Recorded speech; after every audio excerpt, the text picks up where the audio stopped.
Boa noite, paz e alegria, sejam todos muito bem-vindos. Também os amigos que nos acompanham pela internet, em várias partes aqui de São Paulo, do nosso país e também do exterior. Semana passada eu li a seguinte frase de Chico Xavier: é impossível solucionar os problemas humanos sem que a gente possa contar com Jesus.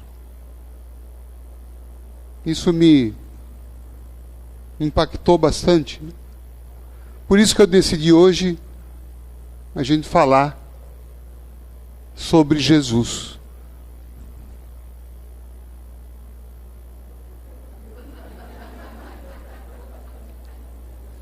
Toninho, podia aumentar um pouquinho, que o velhinho surdinho aqui está...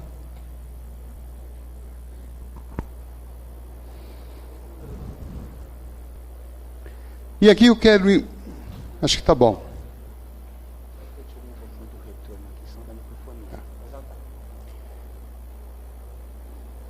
Reflexões que a gente fez aqui em nosso livro, O Amigo Jesus. Porque essa me parece uma compreensão muito importante a respeito quando se fala de Jesus. Normalmente, a nossa educação religiosa, feita quase 100%, ou quase isso, vem do catolicismo, não é isso? Quem aqui foi batizado? Tudo bem. Crismado. Quem casou na igreja? Quem foi coroinha? Mas não foi. Algum ex-padre aqui ou não? Então, com todo o respeito, para a educação católica que a gente recebeu, não só nesta vida, como em vidas anteriores, provavelmente a gente já foi, né, católico, ou cristão católico, ou cristão protestante. Jesus quem é? Lembra? Primeira aula do catecismo. Aquela velhinha simpática. Quem é Jesus?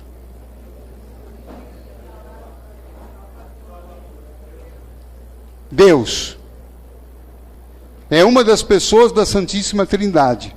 Aquele mistério que até hoje eu fico meio difícil de entender. É o Pai, o Filho e o Espírito Santo. Mas tudo isso são facetas do mesmo Deus. Então, para a doutrina católica, Jesus é Deus. O Deus que se fez homem. Não é isso?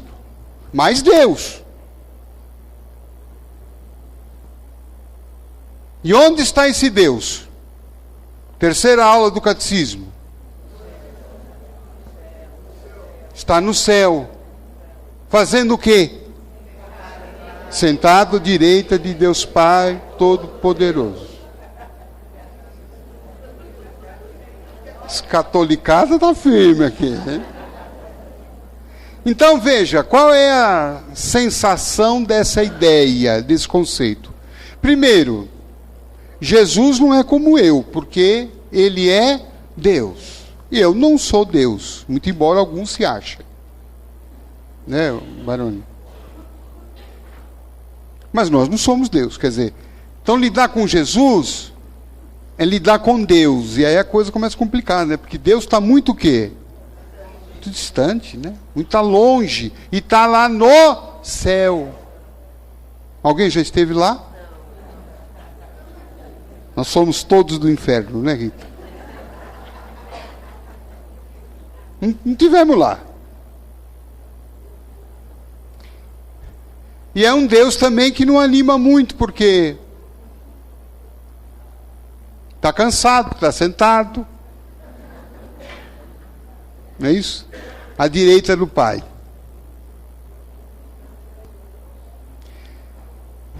A impressão, então, que se tem, a sensação psicológica, que Deus e que, portanto, Jesus é quase inacessível.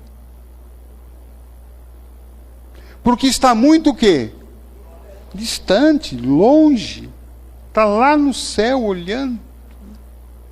Pega um binóculo, de vez em quando dá uma olhadinha. Ih, nossa, só o povo lá da Zona Leste. Nossa, quer nem ver, cansado. Fica mais um pouco cansado. Não há uma sensação de proximidade. E também, do ponto de vista espiritual, não nos afigura ser uma pessoa que seja um exemplo. Ah, por que Jesus perdoa 70 vezes 7?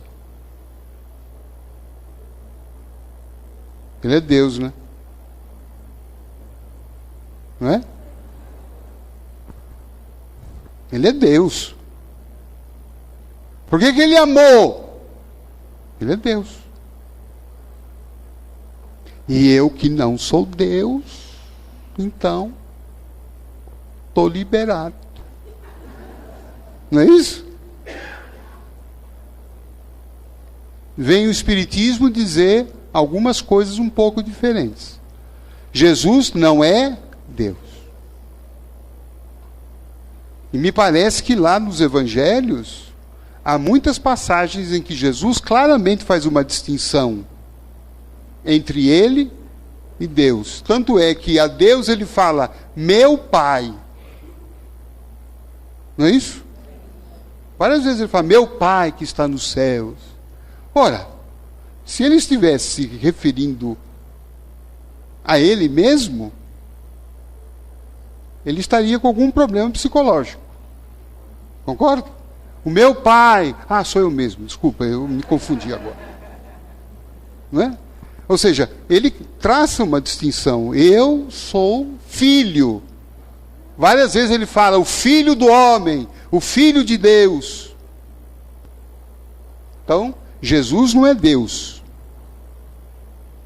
Mas para o Espiritismo é o Espírito mais perfeito que pisou no chão desse planeta. Está lá no Livro dos Espíritos. Então parece que aí essa distância já diminuiu.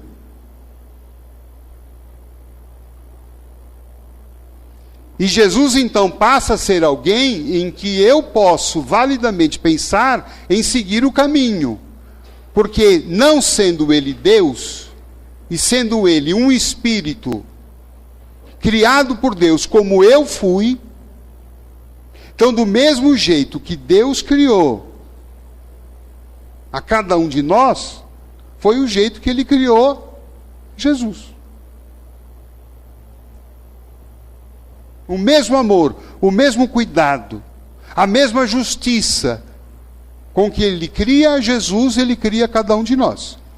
Se ele não fizesse isso, ele não seria Deus. Porque ele seria o quê? Injusto. Concorda? Senão ele poderia fazer assim, ó, agora eu vou pegar a Barone, cheio de amor, vou fazer uma mulher maravilhosa, especial, vou dar todos os talentos para ela, todas as virtudes. Mas eu vou pegar o Toninho, aí ele vai criar o Toninho. Isso, esse cara vai cantar muito, vai tocar muito, não vou dar tudo para ele não. Ele torce para o São Paulo, não, vou dar menos. Seria Deus? Não. Seria um homem, né? Humano. Apaixonado. Mas ele, sendo Deus, cria todos nós do mesmo jeito. Mas então, qual é a diferença minha e de Jesus? Por que essa diferença? Diferença existe, né? A evolução espiritual dele, tamanha. E por que a nossa ainda não é? nós estamos num processo de evolução, né? Jesus começou provavelmente essa caminhada antes de nós. E não começou nem aqui na Terra. Jesus fez a evolução dele em outros mundos. Quando a Terra foi imaginada, concebida, Deus chamou Jesus e falou: toma conta desses doidos. Então Jesus já era um espírito evoluído quando a Terra estava se formando. E Jesus nomeou Jesus como governador da Terra. Então a única diferença é, ele começou provavelmente isso, acho que mais cedo do que nós, e mais importante do que isso, ele fez uma evolução. Ele não vacilou tanto, não titubeou tanto, não perdeu tantas oportunidades. Ele foi.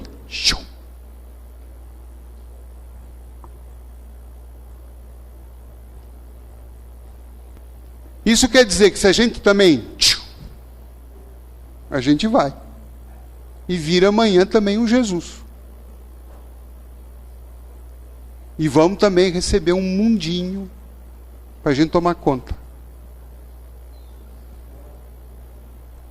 Claro que isso, primeiro a gente está precisando aprender a tomar conta da gente. Depois tomar conta de um lar, de um emprego, de um trabalho. Não é isso? Mas a gente vai. Esse é o programa que todos nós vamos fazer. Aliás, já estamos fazendo. Então,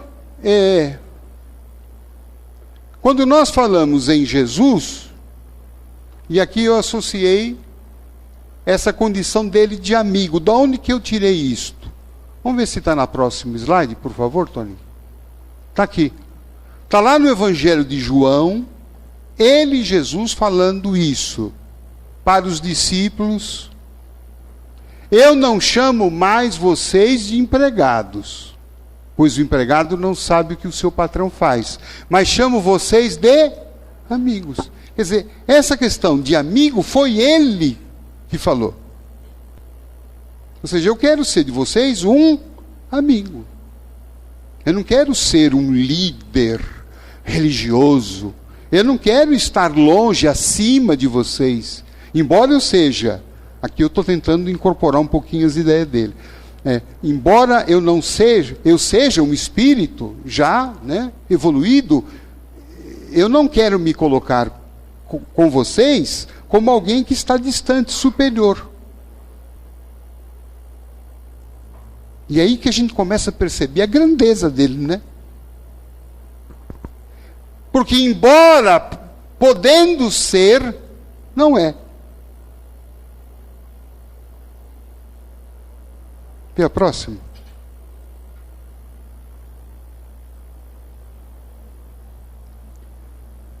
Eu sou apaixonado por essa foto.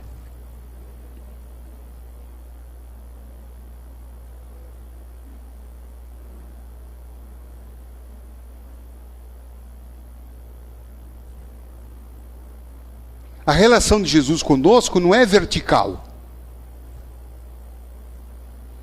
De um Deus que está lá no céu, olhando para nós aqui na terra. A relação dele conosco é o quê? Horizontal. Ele ali andando no meio daquele bando de doidos. Porque aquela turminha não era santa também. Não é? Judas foi um traidor. Pedro negou ele 3 vezes. Tomé não acreditou. Na hora que ele foi preso, a maioria debandou. Eles disputavam entre eles quem era o melhor, quem que era o superior, quem que era o bacanão. tinha intriga entre eles eram invejosos, competitivos, brigavam.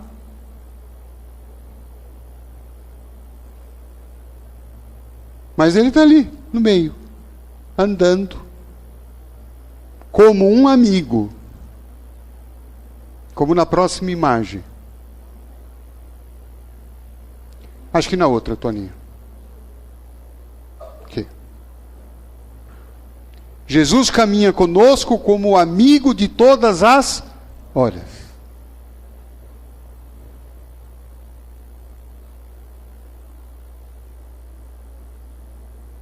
Alguém reconhece essa passagem do Evangelho?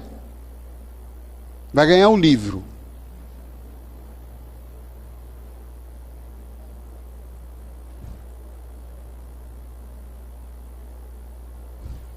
Perder.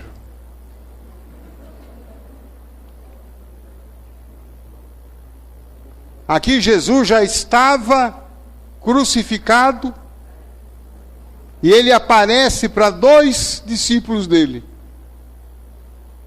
Olha que dica que eu dei. Onde é que foi isso?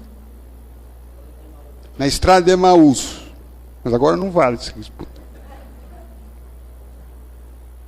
Caminhando, vai conversando com os 2. Como amigo. Vamos na próxima, Toninho. Vamos ver se é o que eu quero, depois a gente volta. Não, para frente, vamos ver. Isso. Amizade. Do ponto de vista do relacionamento, uma amizade se caracteriza por esses requisitos, né? Quer dizer, uma amizade tem o quê? Tem apreço, tem estima, tem aceitação. Não é verdade? Você não tem uns amigos loucos? Mas que você gosta deles, né? São loucos, mas você gosta. Assim como nós também somos, às vezes, loucos para eles. E eles gostam da gente. Tem interesse. Você encontra um amigo, como é que você está? Como é que estão as coisas? Como é que está a sua vida? E aquele caso lá que você estava passando, melhorou, passou, como é que está? Não é isso? Aquele que não é amigo, encontra você, nem pergunta. Para você não ter que explicar, porque ele também não está interessado em saber. O amigo tem o quê? Proximidade. Se não é próximo, não é amigo. Essa proximidade, às vezes, não precisa ser física. Não é isso? Às vezes você está longe, mas você está próximo. E às vezes você está próximo, mas está longe.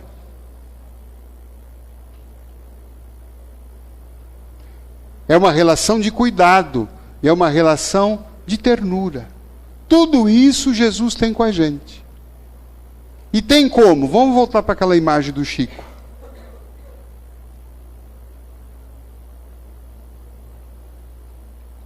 Eu abro o livro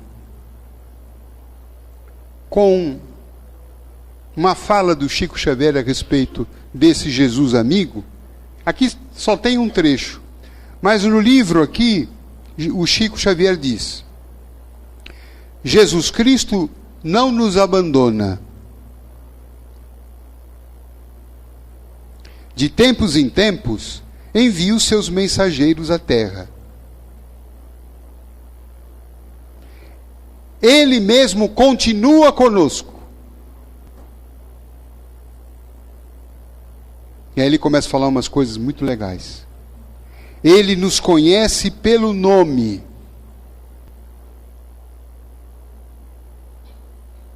Ele entrar aqui, ele olha na cara de cada um. Vai falar o nome. E o apelido também.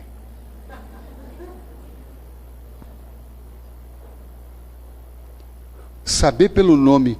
Isto é uma demonstração de interesse, né?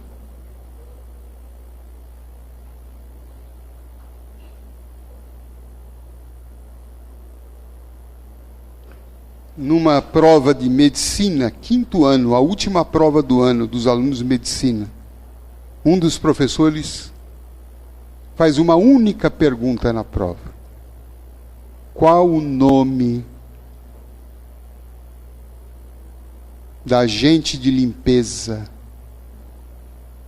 que limpou essa sala durante os 5 anos? Poucos sabiam. Poucos sabiam.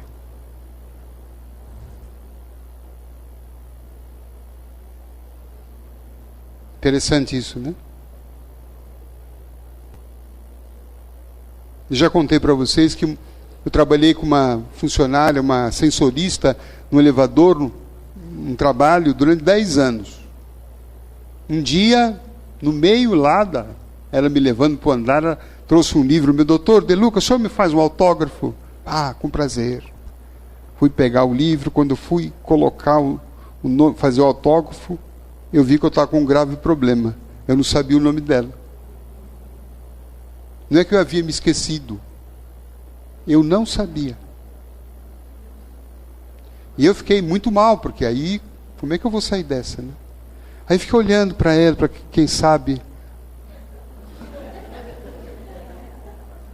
E ela nada.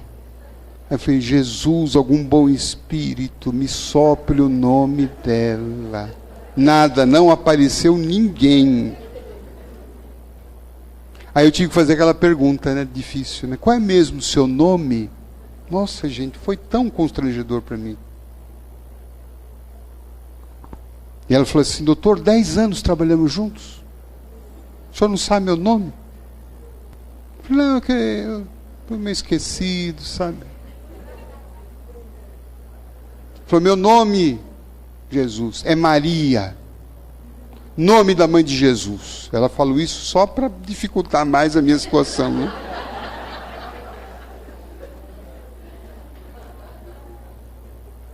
Então diz o Chico, Jesus nos conhece pelo nome. Sabe quem somos. Vai falar. Você é o fulano, filho da Beltrano, mora lá na Avenida Itaquera. Estive na sua casa lá ontem.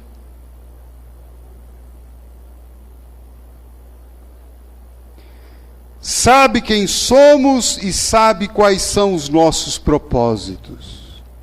Ele sabe o que a gente vê no centro hoje.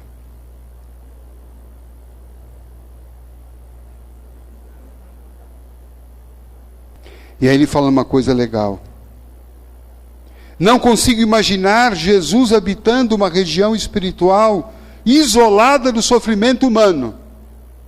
Ou seja, Jesus não está lá naquele plano espiritual maravilhoso.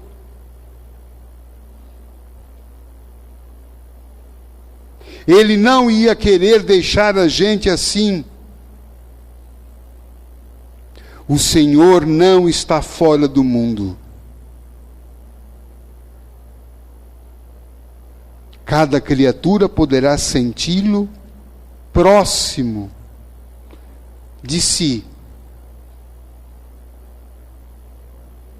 Olha o que ele fala, Chico Xavier. Cada criatura poderá senti-lo próximo de si. Aí ele termina arrebentando. Agora mesmo, o seu Espírito nos observa. Agora mesmo.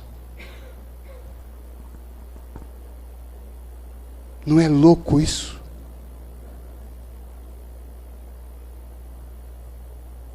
Agora mesmo.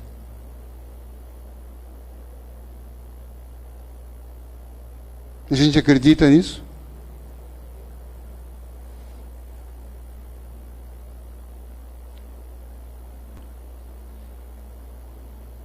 Eu tive muitas dúvidas. E ao escrever esse livro, algumas dúvidas, eu passei por algumas experiências muito fortes. Teve um dia que eu sentei para escrever um dos capítulos sobre Zaqueu. Eu estava com uma inspiração boa, sabe? Falei, vou aproveitar essa tarde, era um sábado à tarde. Sentei, liguei o computador, fiz minha oração, tal, e comecei a escrever. Aí, alguns metros da minha casa, uma residência ali, começou uma festa, parecia uma festa. colocou uma música com um volume tão alto que eu não consegui me concentrar. Não só pelo volume, mas pelo tipo de música.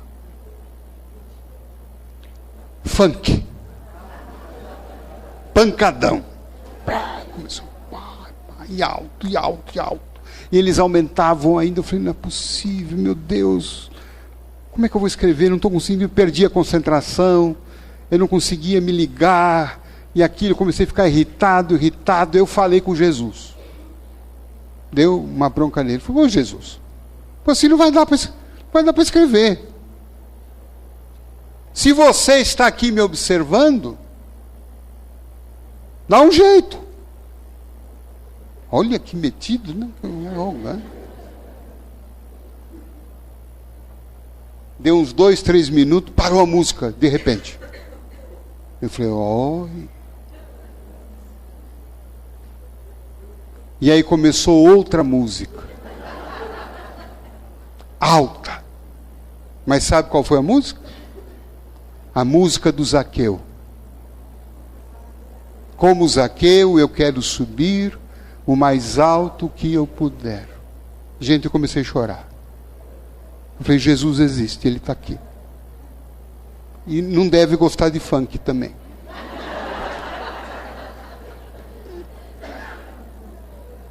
Bom, e aí quando acabou a música, acabou tudo. Nenhuma música mais. E foi que eu escrevi esse capítulo chorando. Então Jesus fala com a gente de uns jeitos diferentes. Embora eu não seja a pessoa mais recomendada, eu acredito que Ele esteja falando com vocês através de mim. Como fala através de tantos outros. Como fala conosco através, às vezes, da nossa mãe, do nosso pai, de um amigo, de um livro que chega, de uma música que você escuta. Uma música inspirada, às vezes, por Toninho. Você está chegando aqui, subindo as escadas num conflito, de repente o homem começa a tocar uma música aqui que fala tudo, conta a história da sua vida. Tanta gente, tantos meios que Ele nos fala, né?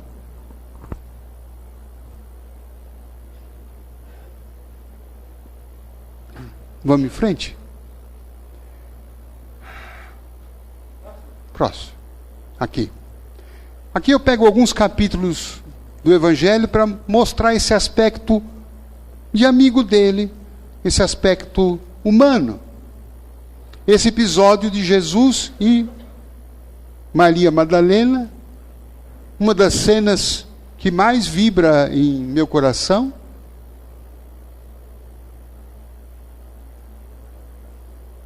Como é que isso aconteceu? Jesus foi convidado por um fariseu, que era um grupo religioso que não gostava de Jesus. Os fariseus eram muito ortodoxos, muito dogmáticos, muito certinhos, né? Para eles, a religião era uma demonstração de gestos exteriores. Por exemplo, era religioso, um ato religioso, você ter que lavar as mãos antes de comer. O que hoje para nós é uma regra de higiene, para eles era uma regra o quê? Religiosa. Se você comer sem lavar as mãos, você estava cometendo um pecado. Então, para eles, a religião era uma série de preceitos, né, de práticas exteriores, que se você, né, cumprir, você estava de bem com Deus. Evidentemente que eles não gostavam de Jesus, porque Jesus não era muito ou nada voltado à questão de ritos, de gestos exteriores, de dogmas. Por exemplo, teve uma discussão imensa quando Jesus faz uma cura num sábado. Para os fariseus, não poderia, o sábado era sagrado, não podia fazer nada no sábado. E Jesus vai Eu acho que até de propósito. Jesus era meio assim, provocar. E faz uma cura no sábado. E os fariseus ficam indignados. E Jesus então sai com aquela informação, né? Aquele ditado, mas o sábado foi feito para o homem. E não o homem para o sábado. Por que eu vou deixar uma pessoa morrer só porque é sábado? Enfim, esse grupo tinha muita dificuldade de se dar com Jesus. E eles utilizam um ardil. Um dos membros dele, o Simão, que era muito rico, não é o Simão Pedro, é um outro Simão, resolve fazer uma festa para convidar Jesus. Mas o objetivo da festa não era uma homenagem. O objetivo da festa qual era? Colocar Jesus em alguma situação em confronto com a lei, com o Antigo Testamento, para que eles pudessem mostrar a todos que Jesus não era o profeta que as pessoas estavam pensando que fosse. E aí então Jesus vai para essa festa, doido. Eu tenho certeza que ele sabia o que ia acontecer, mas eu acho que ele vai mesmo assim. E ele chega então nessa festa e já percebe que a coisa é meio diferente. Porque era hábito na época, quando o convidado chegasse na festa, oferecer a ele o quê? Água para lavar as mãos, né? Os pés, porque o pessoal andava ali, no sol muito forte, poeira, né, levantando. Então chegavam assim, sujinhos na festa, né? E oferecer também óleo, não é? Isso até hoje eu não me lembro, não entendo muito bem, porque os cabelos ficavam também empoeirados. E diz que o óleo passava para tirar a poeira dos cabelos. Eu não sei se o efeito dava certo, né? Mas devia dar. Quando Jesus chega, cadê a água? Não tem. Cadê o óleo? Não tem. Cadê a recepção? Não tem. Cadê o Simão? Não tem. Foi agora. Ele vai e entra. Fica perdido, isolado. Já tiveram essa sensação numa festa? Que você chega e você tem a impressão que você não é bem quisto, não é bem recebido, você está no lugar errado, e a vontade qual é? Embora, correndo. Mas eu acho que Jesus, aí eu acho, tá? Jesus deve ter feito uma prece. Deus, estou me sentindo aqui tão sozinho, me ajuda. E Deus ouviu. E mandou Maria Madalena. Olha a confusão que Deus ia arrumar. Por quê? Maria Madalena, óbvio, não era convidada para aquela festa. Porque todos sabiam, né, da condição dela, de má vida. Mulher de má vida, diz o Evangelho. Mulher que tem 7 demônios, diz o Evangelho. Então vocês imaginam o que era essa mulher, né? Uma mulher por si só já é um problema. Imagine com 7 demônios ainda.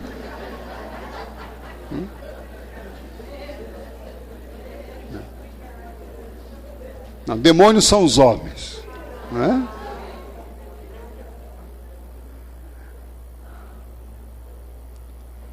E ela, sabendo que Jesus estava nessa festa, o que ela vai? Escondida, fica ali esperando o momento.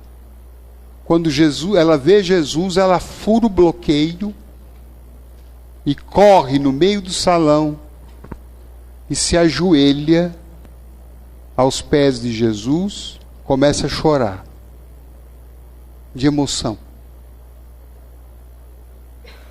E com as suas lágrimas ela lava os pés de Jesus.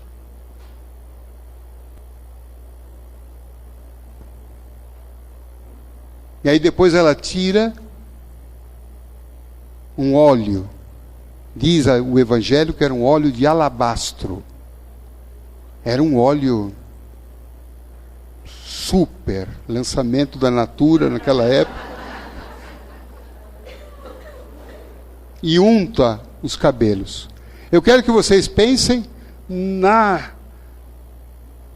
no que isso significou naquele momento.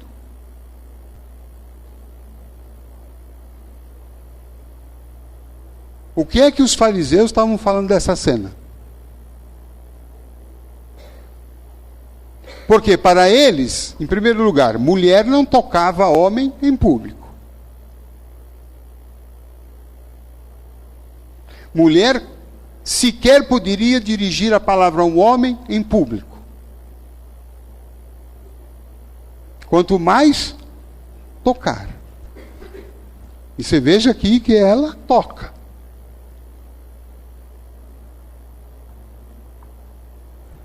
E Jesus, olha a postura dele. Tô nem aí, tô nem aí. Ele não se opõe.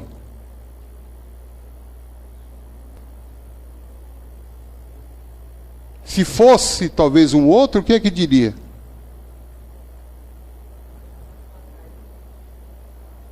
Fosse hoje, o homem ali na sua empresa, ganhando o título de funcionário do ano. Aí no meio da cerimônia entrou uma moça. Oi, bem. O que ele ia fazer? Saia daqui agora. Ele não, Jesus fica. Isso foi um escândalo. E os fariseus olhavam e falavam: olha, está vendo?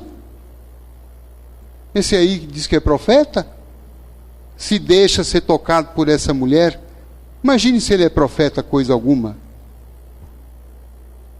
E aí então Jesus fala: Simão, eu cheguei aqui na sua casa, você não me deu água para lavar as mãos. Não me trouxe óleo para untar os cabelos. E essa mulher me lava os pés e as mãos com suas lágrimas.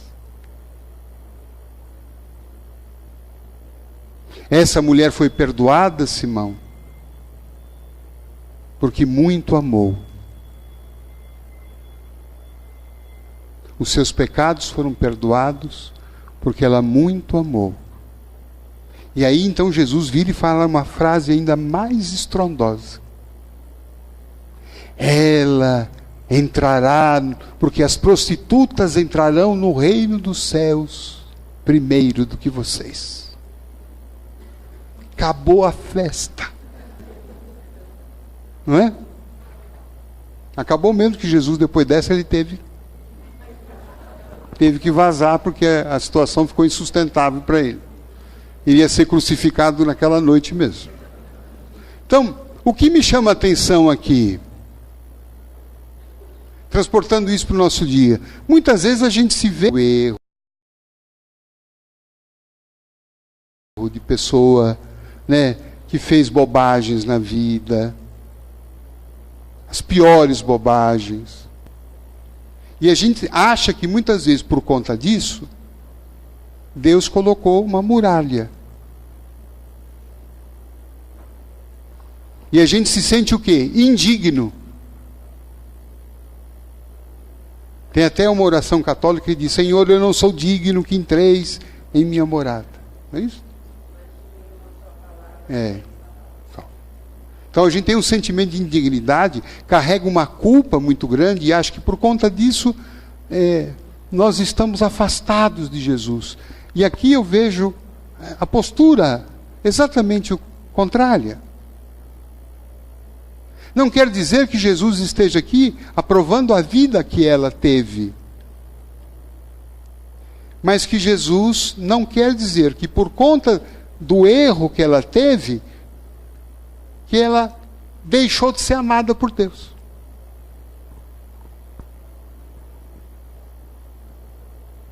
Quem é que faz isso, senão um grande amigo? Não é? No encontro anterior que eles tiveram a esta cena, o primeiro encontro deles, ela, quando entra na casa de Simão Pedro, onde Jesus estava naquela noite, ela entra ali e, ao entrar, ele pronuncia o nome dela, Maria. Ela se espanta. Como é que ele sabe meu nome? E ela pergunta, mas o senhor sabe meu nome? Eu, sim, eu conheço todas as minhas ovelhas. E ela ainda, inconformada, diz, mas o senhor sabe que eu sou? O senhor sabe o que eu faço? Eu sou uma mulher sensualista, com 7 demônios, mulher de má vida. E ele dá uma resposta para ela, que talvez com essa resposta a gente poderia até encerrar a palestra. Ele diz, Maria, não me importa quem tu és. Me importa quem tu serás daqui para frente. Que coisa mais fantástica do que isso? Que coisa mais libertadora do que isso? O quanto que a nossa vida está amarrada porque a gente fica olhando para trás. Que eu fiz isso, que me fizeram aquilo, e Jesus perguntou, daqui para frente. Sem condenação, num apoio, numa presença amiga. Próximo, Antônio. Aqui então, uma demonstração também forte dessa questão do Jesus amigo, quando ele encontra com Zaqueu. Zaqueu, que era um cobrador de impostos, que era um homem que cobrava impostos roubando o povo, porque cobrava mais do que as pessoas deviam pagar. Zaqueu era um homem rico, ficou muito rico à custa, né, da cobrança ilegal de imposto. Você vê que esse assunto é antigo, não é? Mas esse homem entra numa depressão, porque ele é rico, ele tem roupas maravilhosas, ele tem joias, mas ele não tem amigos, porque ninguém quer ficar do lado dele. Quando ele chega numa rodinha, fala, ó o ladrão, é.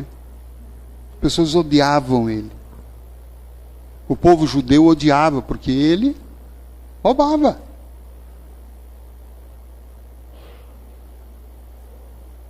E aí então, ele vai à procura de Jesus, lá em Jericó, sabendo que Jesus passaria por lá. Ele queria ser visto, ele queria falar com Jesus, por isso que ele sobe nessa árvore. Como diz a música, né? Eu quero subir o mais alto que eu puder, só para te ver, olhar para ti e chamar sua atenção para mim. Ele queria que Jesus olhasse para ele, porque ele estava sofrendo. Quando Jesus passa e para, olha e fica olhando, o que é que vocês acham que aquelas pessoas lá atrás estavam falando para Jesus?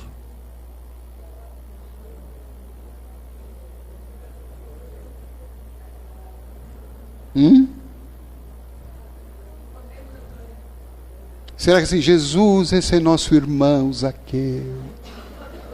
Hã? Provavelmente não. Talvez estivesse falando o quê?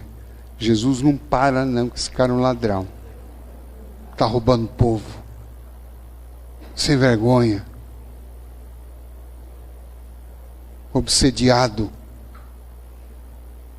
Vai ficar mal para você, Jesus. Mas qual foi a postura de quem é amigo verdadeiro? Ele vem e fala: Zaqueu, desça depressa, porque hoje preciso ficar em sua casa. Gente, que coisa doida que é isso. Jesus, ele foge, né, aos padrões humanos de guerra, disputa, condenação, moralismo. Ele vai para a casa do Zaqueu, quer ficar na casa dele, se convida para jantar, para desespero dos discípulos.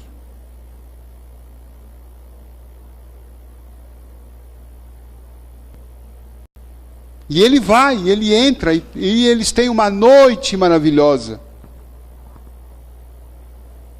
Eu não sei o que aconteceu naquela noite que eles conversaram. Morro de curiosidade para saber como é que foi aquele jantar. A dona Zaqueia deve ter preparado um peixe. Mas eu não... Vocês acham que naquela noite ali Jesus deu algum sermão no Zaqueu? O que vocês acham? Você acha? Não, né? Eu também acho que não. Eu acho que ele ficou olhando para o Zaqueu, assim.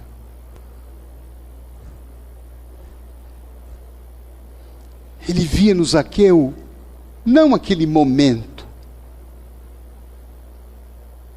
Ele sabia que o Zaqueu, ele sabia do que o Zaqueu era feito. Filho de Deus. Assim como a gente tem que olhar um filho perdido, um filho que a gente diz que está, né, com problema, que está desencaminhado, um parente. Não perca a ideia de que seu filho não é aquilo. Ele está. Assim como Zaqueu estava roubando. Mas ele não era essencialmente um ladrão. Porque Deus não fez ninguém assim. Deus não fez ninguém assim, alcoólatra, viciado, criminoso. Não. Deus sabe que nós somos filhos dele, somos anjos. Não percebemos isso ainda. Mas nós somos anjos. Por isso que Jesus estava lá. E ele deve ter amado tanto Zaqueu.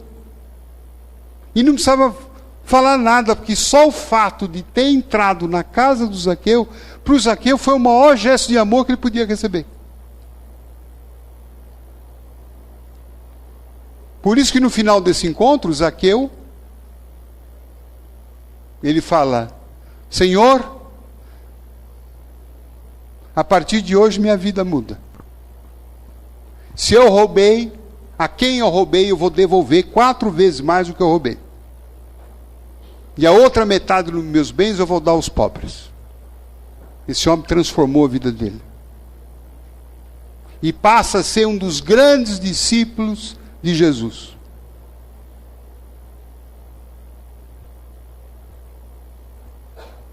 Numa pesquisa reencarnatória, Zaqueu se transforma nos grandes apóstolos do cristianismo ao longo da história.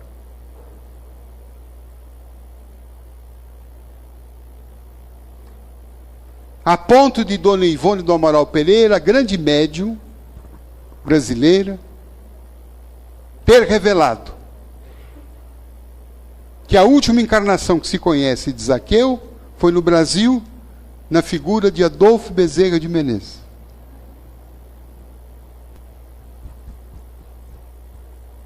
Quando Jesus estava vendo Zaqueu lá na árvore, ele não estava vendo o ladrão. Ele estava vendo o anjo Bezerra. Eu sei no que ele vai se tornar. Eu sei que isso aqui é passageiro.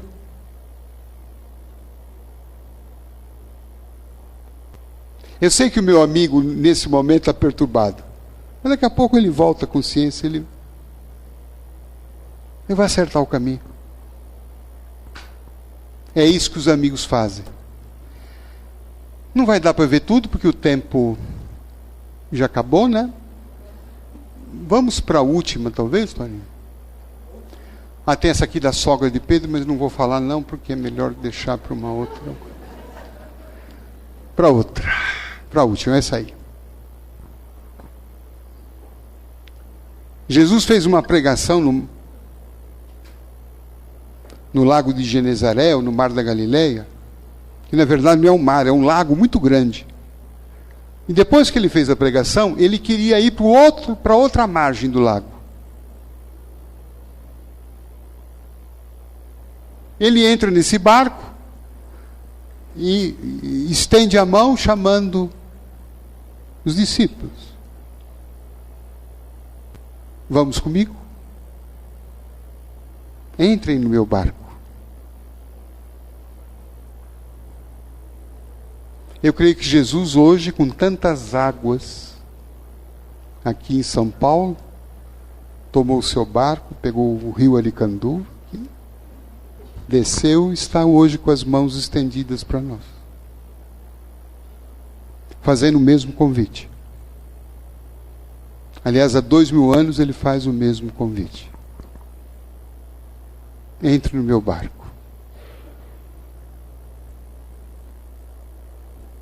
Isso não significa que ele está exigindo uma condição de santidade pronta. Se fosse isso, ninguém entrava. Ele não fala, entre no meu barco, justos, os mansos. Não, esses não precisam mais de barco. Entre no meu barco os doentes, os desesperados, os pecadores, os inseguros, os carentes, os que querem encontrar um sentido para suas vidas,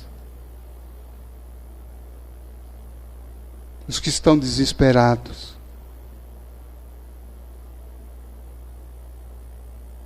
Entrem.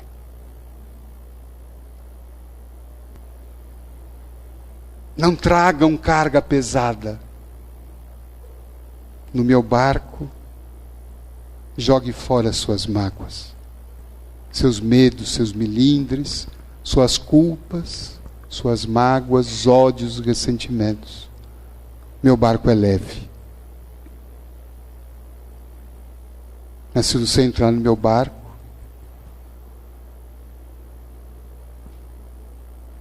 você será meu amigo. E juntos seremos felizes. Jesus, a resposta é nossa. Obrigado por esse convite.